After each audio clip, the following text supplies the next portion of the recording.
picture this. It's the summer of 1940.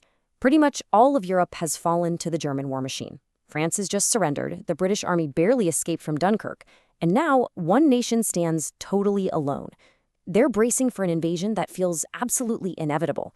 This is the story of the Battle of Britain.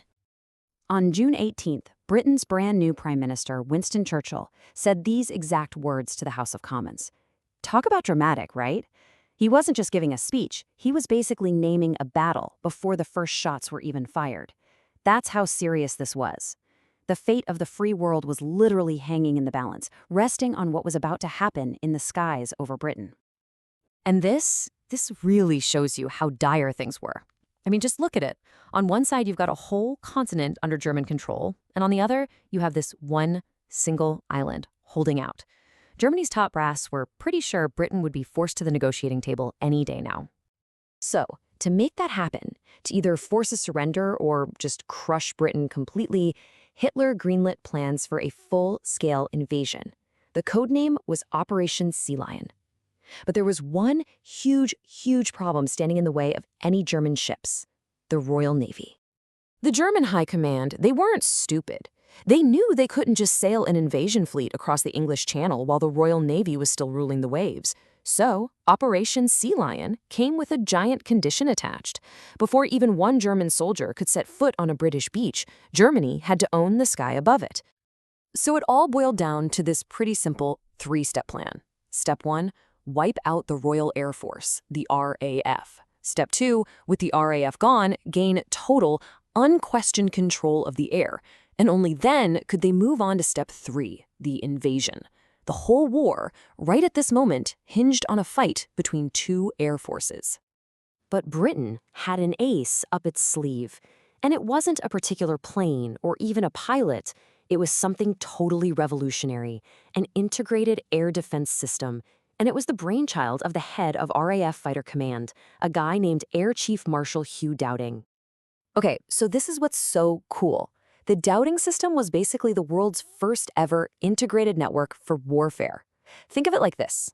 The eyes were these newfangled radar stations that could actually see German planes gathering over in France. That info gets fed to the brain, these control rooms where plotters are tracking every move in real time. And that allowed the FIS, the fighter squadrons, to be scrambled with incredible precision. No more wasting fuel on patrols, they knew exactly where to go. It was a massive force multiplier. All right, so with the strategies locked in on both sides, the sky itself becomes the battlefield. And this was a contest of, cutting-edge technology, sure, but more than anything, it came down to the skill and the sheer guts of the young men flying these incredible planes. Now, the main fighters here were actually very evenly matched. The German Bf 109, it was a beast at climbing and diving because of its fuel-injected engine. But the British Spitfire and Hurricane, they could turn on a dime and outmaneuver it in a dogfight. But you know what the 1009's biggest weakness was? Fuel.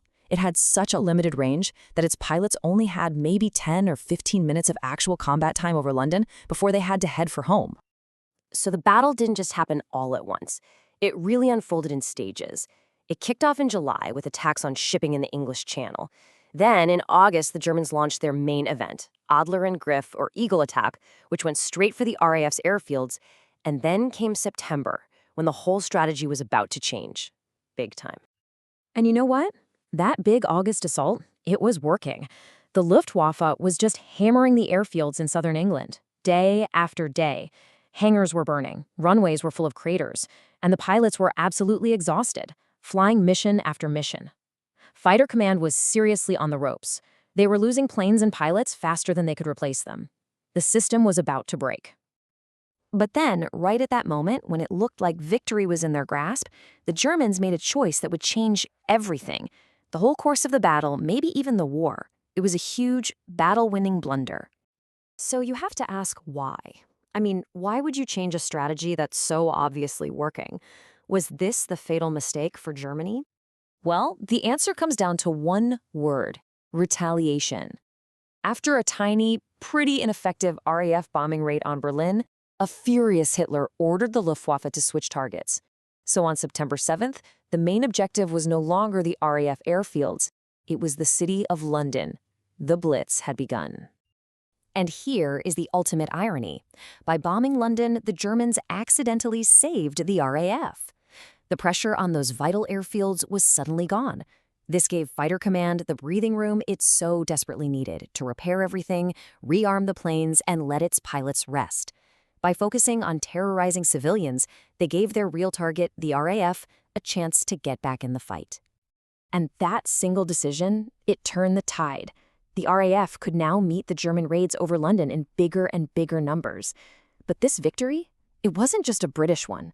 It belonged to a special group of pilots who would forever be known as the Few. This number, 595, it's incredibly important. That's how many non-British pilots flew for the RAF during the battle. We're talking about 1 in every 5 pilots defending Britain coming from another country. This was a truly global effort. You had pilots from all over the Commonwealth and from countries in Europe that had already been occupied. The Polish 303 Squadron, these guys were legends. They became the highest-scoring Allied unit in the entire battle, and they only joined the fight in late August. Their skill was just off the charts. Now, the cost, it was staggering on both sides. You can see it here. The Luftwaffe lost almost 2,000 aircraft.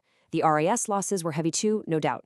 But here's the crucial difference. The RAF was fighting over home turf. They could rescue their downed pilots and sometimes even patch up their damaged planes. The Luftwaffe couldn't. These were losses they just couldn't sustain. And so, that was it. Hitler had to put Operation Sea Lion on hold indefinitely. For the very first time in World War II, the German military had been handed a major defeat. The invasion of Britain was never going to happen. Churchill, speaking while the battle was still raging, summed it up perfectly with these immortal words. The Few hadn't just saved Britain from invasion. They made sure the country would remain a fortress, a base from which the liberation of Europe could one day be launched. And that just leaves us with one last, really sobering thought. The margin of victory here was razor thin. It really makes you wonder, and it's a question that echoes through history. What if they had failed?